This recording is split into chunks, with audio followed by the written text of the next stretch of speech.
Hi guys, and welcome to Rathwulven Bushcraft. Thanks a lot for tuning in. This video is part 2 of a series on the bow drill, an awesome tool that you can use to generate fire by means of friction. And if you want to stay updated about this series, please make sure to hit the subscribe button now, as well as the bell notification button, so you get a pop-up notification once the next part is uploaded, okay? And yeah, what are we going to talk about in this particular video? Well, I want to talk a bit about the different components of the bow drill. And usually you hear about 4 components: the bow, the bearing block for your spindle, and the spindle of course, and your hearthboard, which you use for drilling. But in my opinion there are 6 key elements to the bow drill. The 5th one being a piece of leather like this, and the 6th one, this tiny thing right here. Maybe you cannot see it well on camera, but that's just a tiny bit of pine resin. And I will show you what this is for in a second. But let's talk about the bow first, because in my opinion, this is the most important piece in your entire bow drill kit. And why is this? Well, you can make a lot of mistakes with your bow. I see a lot of people that just use about half of that length, about this size, right? About maybe your lower arm, including your hand to the fingertips. And if you have a tiny bow, you got one big problem. You will have to use a lot of force. Do you see this? I have to do a lot of strokes in order to get a lot of rotations, and that will tire my arm, tire my muscles, basically rob me of my breath, and I might be exhausted before I even get an ember going. And using a longbow just compensates for that. Because if you take a look, I can use full strokes, really long strokes, and work from my shoulder rather than my arm muscles, right? Just notice the difference. Let's do it again. I use the full force of my arm, whereas if it was a short bow, I'm kind of cramped up here, right? And what is an ideal length? Well, in my opinion, at least the length of your entire arm. I even go for a little more. If you can see this, that bow goes all the way to the middle of my rib cage, right where my zipper is. And that I can use as a handle, as you can see right here. And that just makes the bow by far more efficient. Also really important, make sure that your bow is bent. I see a lot of people that just think that by means of tension they can make this bow bend, but that doesn't work because your rope needs to be kind of like sloppy, a little bit like spaghetti al dente, if that makes sense, right? So you can get your spindle inside. And if you got a nice curve here, it will work so much better. If we take a look at the tip of my bow, you can see a pot hanger notch right here. And I just like this method because it enables me to easily mount the rope on the top, just like so. I can use a regular knot here, an overhand knot or a figure 8 knot, doesn't really matter.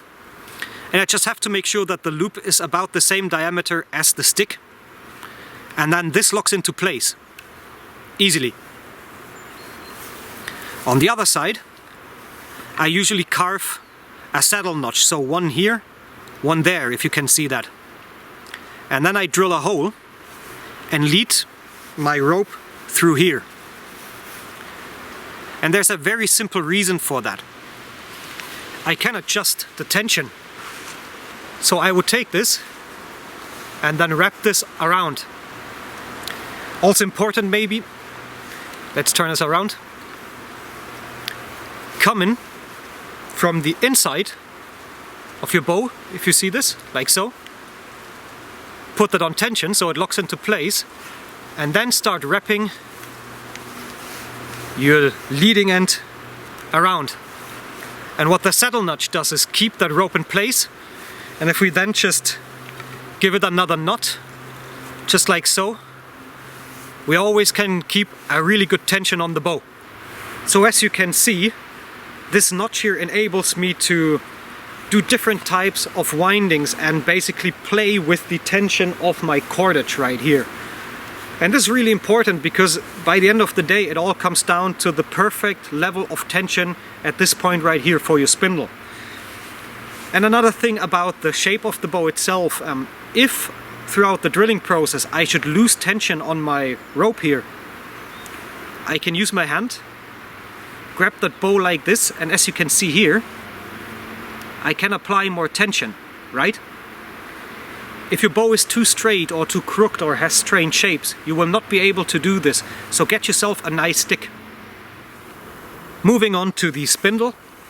I think it goes without saying that your spindle should be as straight as possible. That's why I'm using hazel in this particular case. We will talk about different wood selections later in another video. But in general, you gotta make sure that you don't have any knots and any kind of turns and twists in your wood, because otherwise your spindle will just start to wobble like that. And this will be really, really annoying if you're doing the bow drill technique. Really important for the bottom, it needs to be round and as flat as possible. Let me bring that close for you. And the tip needs to be somewhat pointy.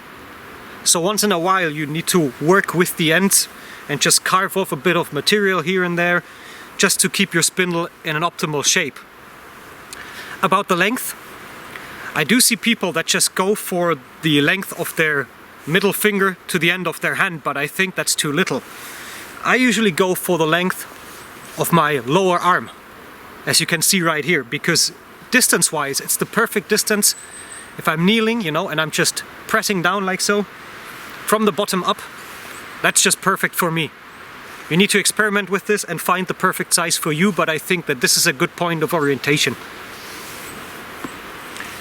Then about the bearing block. I usually just take a piece of wood, split it in half, as you can see right here.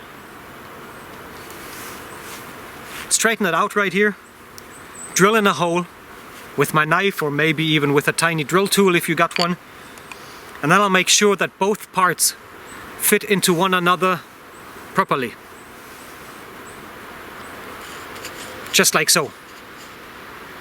And as you can see, you need a bit of length in your tip to actually hold that in place, because if I'm holding it like so, I don't want this to wobble either.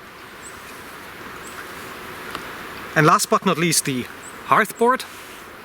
It's really important to get the right thickness for your hearthboard.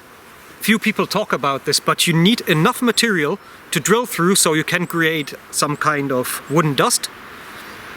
But it must not be too thick in order to collect all your dust at the bottom. So I usually go with about the thickness of my thumb, as you can see that. That's just perfect.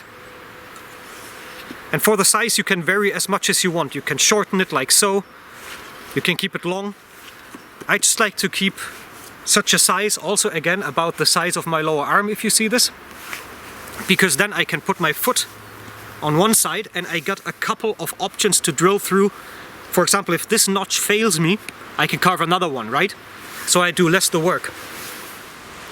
You might wonder, okay, so we saw all the parts of the bow drill, why the leather then? That's for a very simple reason. I want to work off the damp ground. I don't know if you can see this properly, but the ground is really, really moist. It rained the last couple of days, and putting my hearthboard on the wet soil will just result in the wood sucking up moisture. And we don't want this, because we want all our materials to be dry. Also, the leather helps me to collect my amber. So for example, if I put a leaf underneath my notch to collect the amber, I just get some extra stability, as if I would use it like this, see? Then that leaf just moves around and maybe it flips out like so. That's not handy. So always use a piece of leather as a surface to work on. Besides that, I can wrap my tools inside the leather, just like so. So I got a bag for my kit. I can only recommend this strongly.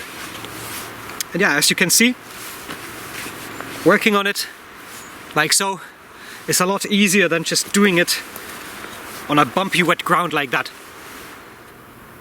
Last but not least, let's unveil the mystery of the resin ball. I already put this inside my bearing block right here, And as you can see, if I enter my spindle and I turn this, I do lubricate my bearing block. See that right here? So there's barely any friction in the bearing block right now, and it enables the spindle to turn efficiently. You can even remove excess material and use this again to re-lubricate while you're drilling with your bow drill. And the amazing thing about it is that it doesn't dry due to friction, because resin is not solely water-based. If you would use green material like leaves, for example, or maybe a piece of a mushroom or whatever, this would dry out. And with resin, it doesn't. Even better, if you don't use fresh resin but old and solidified resin, it will also generate kind of like a glass-like surface inside your bearing block. So basically it polishes it and make it really smooth to work with. It's just a great tip for you to bear in mind. You will definitely succeed with your bow drill if you use this kind of technique for your bearing block and your spindle. So this is it. Now you know everything about the key elements of your bow drill kit. And throughout the next episodes we will have a look at wood selection, material selection in general. I will show you how I carve my sets, what I take into consideration if I build them, okay? And yeah, if you like this video, make sure to give it a thumbs up. And if you want to follow this series, make sure to subscribe to the channel and to hit the bell notification button so you stay up to date about the upcoming videos. And if you want to add something to this, if you have any kind of remarks, questions or even criticism, drop a comment below, because I'm glad to answer your questions. I'm also gladly taking your feedback and learn from that, of course. And yeah, I just say thanks for watching.